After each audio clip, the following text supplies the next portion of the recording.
You have fire in your gut? Okay, we're here for a reason to win games. So if you didn't have that fire in your gut, you better light the fire pretty fast. Some dogs over here. We just talked about the AFC West. Some dogs. Anytime there's a Harbaugh in the division, you're talking about some dogs. We're going to Kansas City. We're getting some barbecue. Ain't no barbecue in Kansas City. No? Hey, let's piss some people off, brother. Kansas City Chiefs. Not like in Lubbock, Texas. You can't get barbecue in Kansas City like you can get in Midland, Texas. Come on down with it.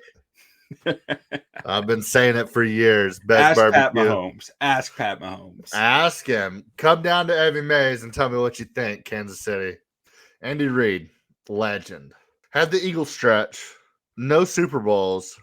A lot of NFC Championship appearances. He got to the Super Bowl once or twice. Donovan McNabb, Eagles, all that.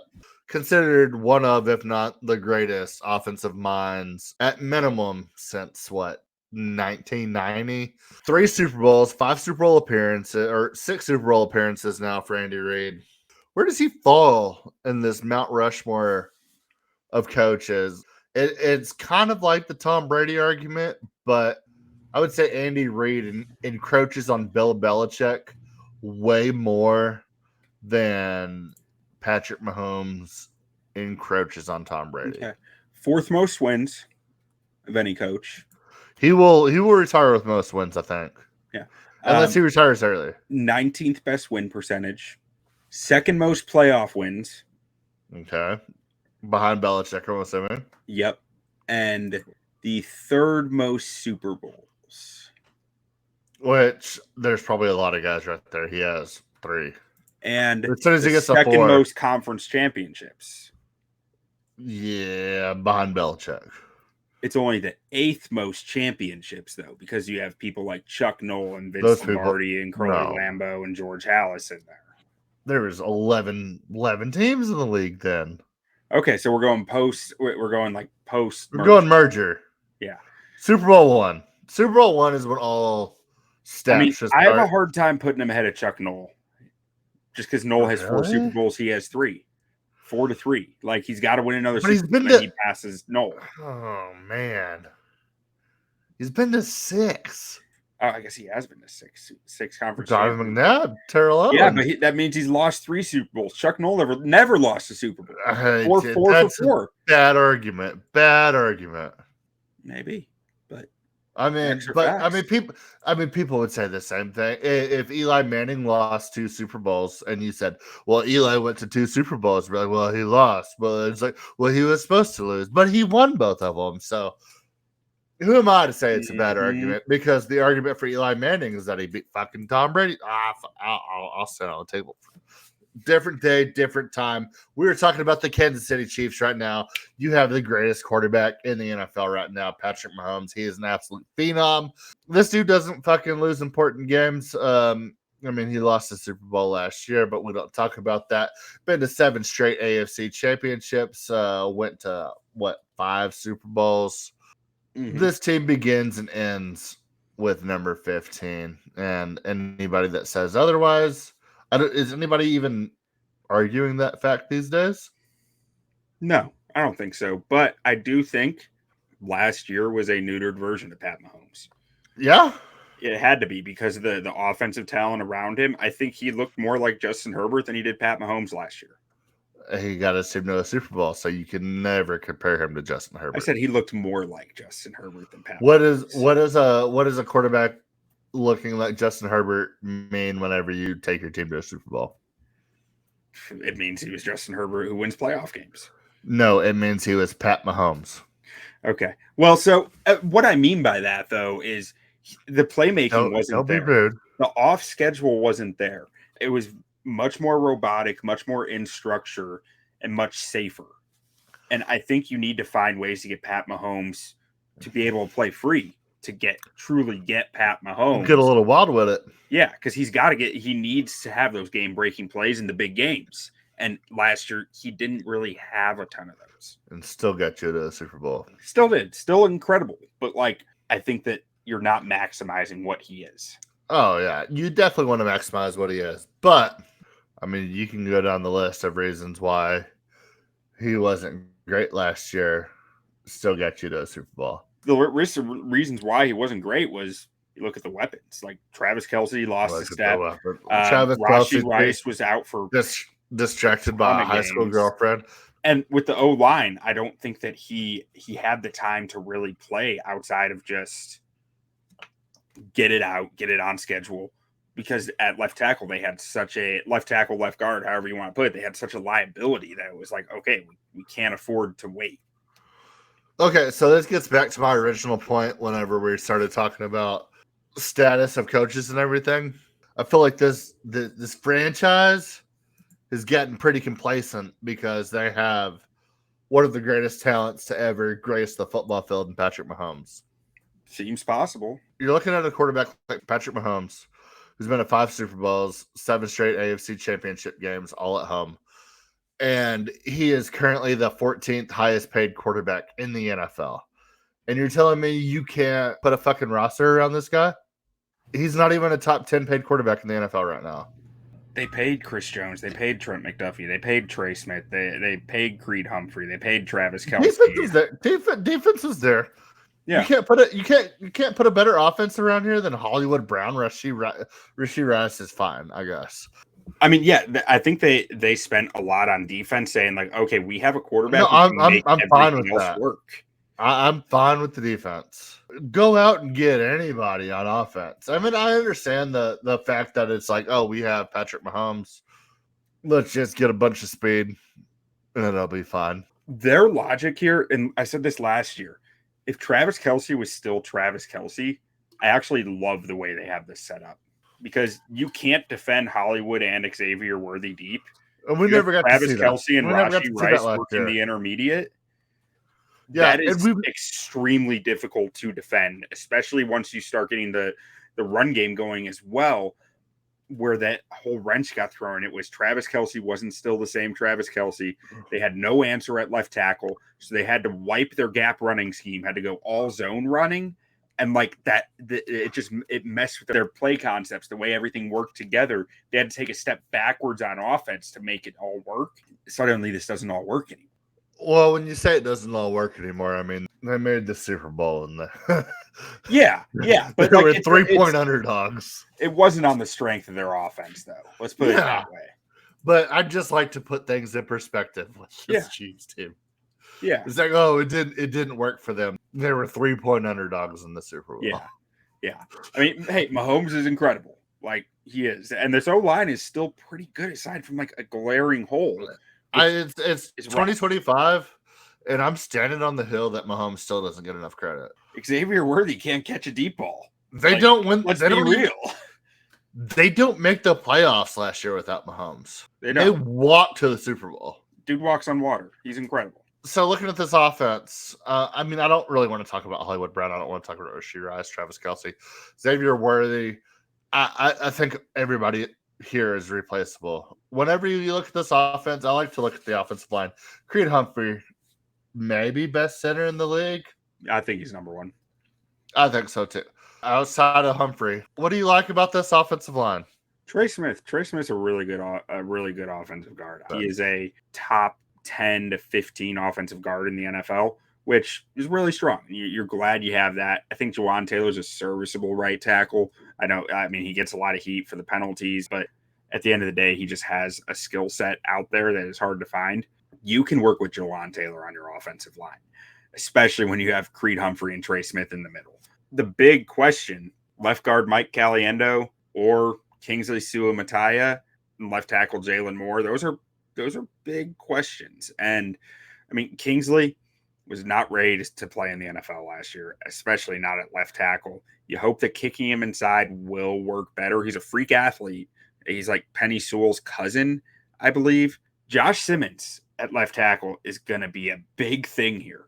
I thought Josh Simmons was the best tackle in the draft this year. If Josh Simmons is recovered from that injury and didn't lose any athleticism, because he had a really bad, I believe it was like a knee injury at Ohio State. Best offensive tackle tape in the class, though.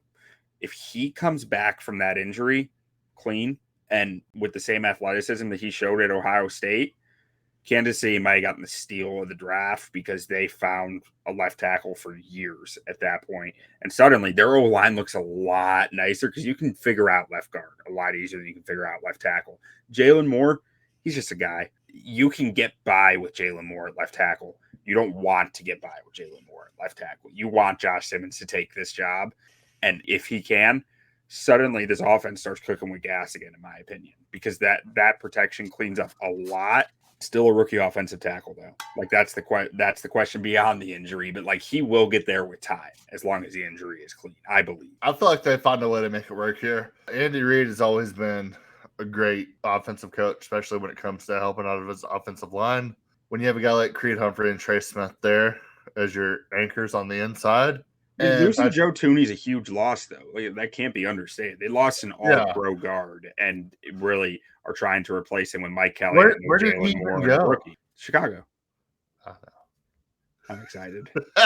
I just wanted you to flex a little bit there. Yeah, I'm very excited. But this O-line, if Josh Simmons can jump in there, I think they actually have a chance to be good. If Jalen Moore is your starter and Josh Simmons can't take that job, I start to get some questions about it. But at the end of the day, you do have two really strong guys there in Creed Humphrey and Trey Smith, and that can make up for a lot sometimes. Justin Herbert's making a lot of really good points right now. We appreciate you, Justin. So I look at this offense, obviously begins and ends with Patrick Mahomes. Is there anything about this offense going into next year that makes you feel better than it did last year?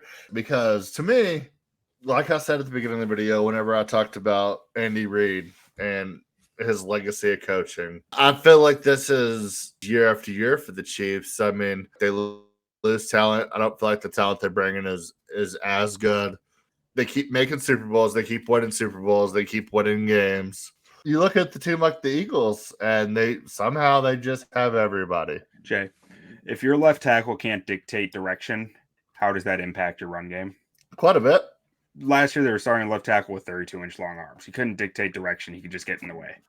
But their left tackle now is actually a tackle, that is something to feel good about because their run game should be instantly improved, which should have effects throughout the entire offense. So we buy it Isaiah Pacheco stock? In theory, yeah. I mean, I'm not sure how healthy he will be again. He missed games last year. He has a really aggressive running style, and he's getting older. But, like, in theory, their running game will be much better. One thing we've seen throughout the entire Mahomes era is running backs. Isaiah Pacheco hasn't been able to stay healthy. Kareem Hunt is old now. Mm-hmm. Like, we look at Kareem Hunt, and he is basically on the same trajectory as Mahomes. Mahomes is still fairly young for a quarterback. Kareem Hunt is ancient for a running back. Mm-hmm. And that's their top two options. Yeah, and then at receiver, you only had Rashee Rice for 3 games last year. That matters. He's your best. But is he getting suspended this year? Whatever. Like he had like 5 penalties. He might be. It's up in the air. He might be. What are we doing here? And truly, if Xavier Worthy didn't spend the whole offseason learning how to keep his feet in bounds while catching a deep ball, I don't know what the hell he's doing because, like, he had opportunities. He just couldn't stay in bounds. Oh, dude, don't get me started. I took him for over like 34.5 yards, like 6 different times, where he caught like a 40-plus yard reception, just clearly, not even close, like clearly out of bounds, toe tapping. Mm-hmm. He's like toe tapping like next to the cheerleaders. And I'm like, where do you think your toes are right now? Because they're 15 yards away from the fucking field, brother. If he can get there, he's really dangerous. But like, dude, those toe taps get there. Those toe taps look so good though. Like if they would have been like a half a mile the other way, it would have been great. And then O-line depth, Kingsley Suamatai, you hope he's your starting guard over Mike Caliendo. Honestly, I like Hunter Norzad a lot. I like Wanya Morris more than any Chiefs fan would tell me I should. I believed in the traits of him in the draft, even if he hasn't worked out. He'll figure it out. I'm not sure if he will. Like, the biggest question with him coming into the league was like maturity and like mentals. That may never get there. I don't know, but the tools are there for him to become a good offensive lineman. But you want to kick over to defense? Yeah, we can look at the defense here for a second. If I'm a Chiefs fan, I'm much more excited. Not excited. Much less worried about the defense than I am the offense. I think for one, you have the best defense coordinator in the league. And obviously he's not going anywhere because apparently nobody wants to hire this guy. And so you just continue to have like quietly one of the best defenses in the league. You have an anchor, Chris Jones. You have good pass rush. Did Chris Jones take a step back last year? Yeah, but I think he's just old. But like, is he gonna take another step back this year? Or do you think it's like a No. slow descent? I think it's a slow descent. I think he's still fine. I don't think he can play as many snaps as he has in recent years. I guess let me put it that. I think he needs more of a rest. But you get to the last 5 games of the year where you're trying to win a Super Bowl, and he might be one of your most important. Yeah, 100%. I mean, he's still a blue chip. He's still an outstanding. They drafted Omar Norman Lott to be his. That's spelling. That is how you spell Chris Jones. That dude was the most explosive defensive. You're missing a couple of letters there, but yeah, it's pretty close, similar. Wait, what? Said you're missing a couple of letters there, but it's pretty similar. So Chris, you spell with a C. There's not a C in Omar Norman Lott. There's also an H in Chris Jones. Okay. There's not an H. I see where you're in going. Omar Norman Lott. Omar Norman Lott is like mini Chris Jones to me. Like that is. There we go. There's a lot of similarity there, and that is your depth for Chris Jones in my mind. You get Omar Norman Lott out there, and you tell him, "Hey, just win off the snap, get him in on passing downs." There, yeah, that could be really dangerous. I like that a lot. I love this defense so much. Yeah, what do you like about it, Jude Tranquil?